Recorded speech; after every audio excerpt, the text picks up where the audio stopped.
The quantum distress beacon pierced through 17 dimensions before Anna's monitoring station caught its dying whisper. She sat forward in her chair aboard the Remembrance, her fingers dancing across holographic displays as she isolated the signal's origin point. "Captain David, we've got something," she called out, her voice steady despite the racing of her pulse. "Old frequency, really old, pre-expansion era." David crossed the bridge in 3 long strides, his weathered face illuminated by the cascading data streams. At 53, he was one of the youngest captains in the Terran diplomatic fleet, but his eyes carried the weight of someone who understood that humanity's debts ran deeper than most species realized. "Show me," he said. The hologram materialized between them, a failing star system in the outer reach, coordinates matching nothing in current databases. But Anna had cross-referenced historical archives, the kind most people forgot existed. "It's Kelthara Prime," she whispered, "the Keltharan home system." David's expression shifted. Every human child learned about the Keltharans in school, though the lessons had become almost mythological over the centuries. 300 years ago, when humanity had barely crawled beyond their own solar system with primitive fusion drives and dreams too big for their technology, they had encountered the Keltharans. Back then, Earth's first colony ship, the Prometheus, had suffered catastrophic engine failure in deep space.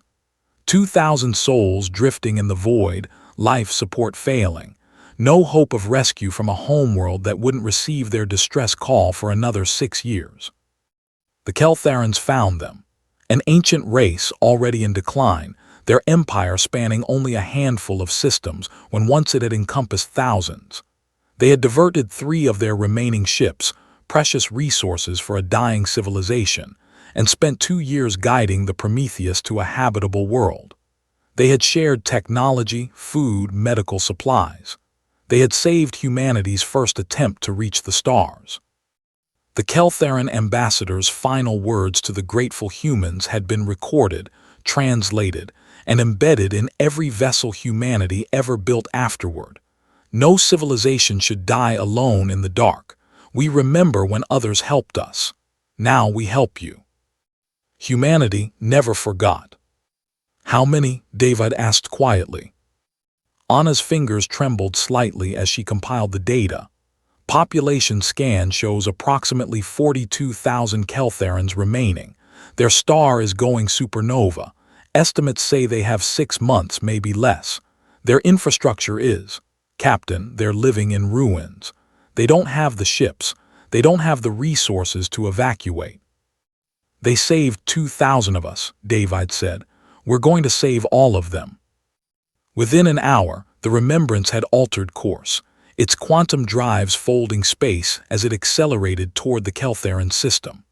Within 3 hours, David had sent encrypted communications to Earth, to Mars, to the 100 colony worlds and orbital habitats that humanity now called home.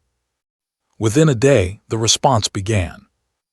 Anna watched the tactical display with tears streaming down her face as ship after ship dropped out of quantum space at the edge of the Keltharan system. Not military vessels dispatched by command, but volunteers. Cargo haulers that had jettisoned their freight to make room for refugees. Luxury liners that had evacuated their passengers.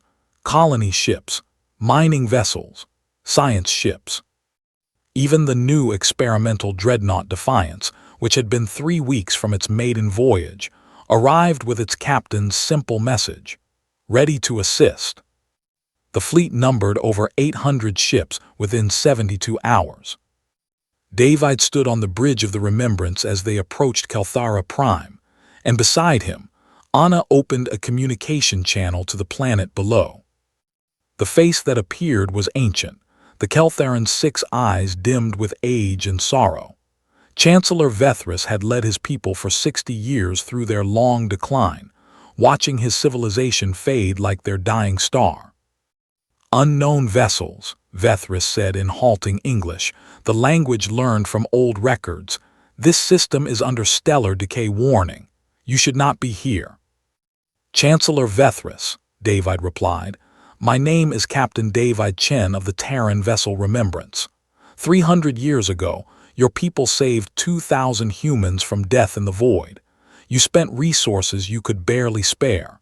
You gave us 2 years of your time, your knowledge, your compassion." Vethrus's eyes widened.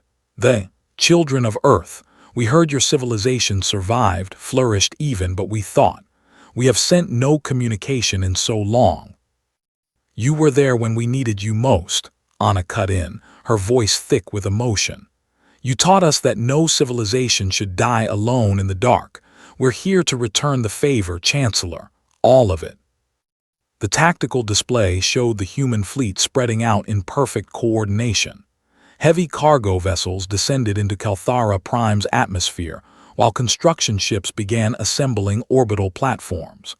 Medical frigates established triage centers. The fleet's coordinated effort was a symphony of logistics that had taken 300 years of advancement to perfect. Over the next weeks, humanity moved with a precision that shocked even themselves. They had planned for this in a way. Every human admiral, every captain, every crew member knew the story of the Prometheus. War game scenarios existed for this exact situation. How do we save the people who saved us? Anna coordinated the evacuation from the Remembrance, her expertise in quantum communications ensuring every ship, every team, every refugee transport stayed synchronized. David led landing parties personally, walking through Keltharan cities that had stood for 10,000 years, now crumbling as their stars' radiation intensified. He found Vethrus in the Hall of Memory, an ancient structure where the Keltharans had recorded their history. The old chancellor stood before a crystal display showing images of the Prometheus rescue, preserved for 3 centuries. "We kept this," Vethrus said softly. "Even as we lost so much else, we kept the memory of helping your people. It reminded us of who we were in better times." David placed a hand on the chancellor's shoulder. "You're going to have better times again. We're taking everyone, Chancellor, every Keltharan, your history, your artifacts, your memories. We're not leaving anything behind." "But where?" Vethrus asked. "We have no worlds, no colonies anymore. We cannot impose." "The Andromeda colony is ready." Anna's voice came through David's communicator. "They've prepared living space for all 42,000, and they're already integrating Keltharan environmental preferences. It's a joint human Keltharan world now, if you'll have it." Tears fell from Vethrus's 6 eyes. In Keltharan culture, such a display was reserved for moments of profound emotion, joy and sorrow intermingled.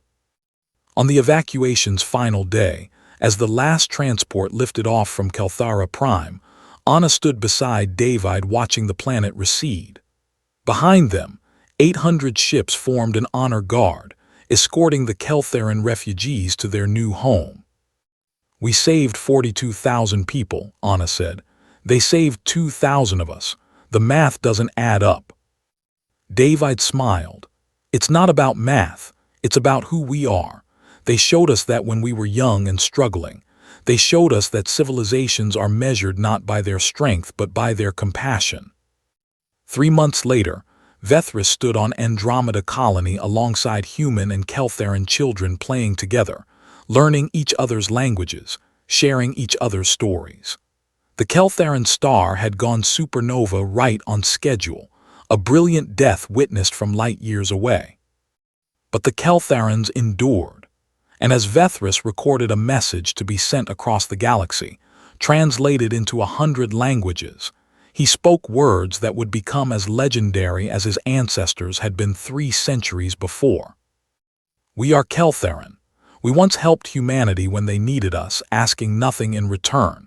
Today, humanity moved 800 ships and changed the course of their civilization to save us. Let it be known across the stars. Mankind never forgets a favor, and when they repay their debts, they can shake worlds." Anna and David, watching the transmission from the Remembrance as it prepared for its next mission, shared a quiet moment of pride. Humanity had been given a gift once, the gift of survival, and the knowledge that compassion could cross the void between stars. Now they had passed that gift forward with interest.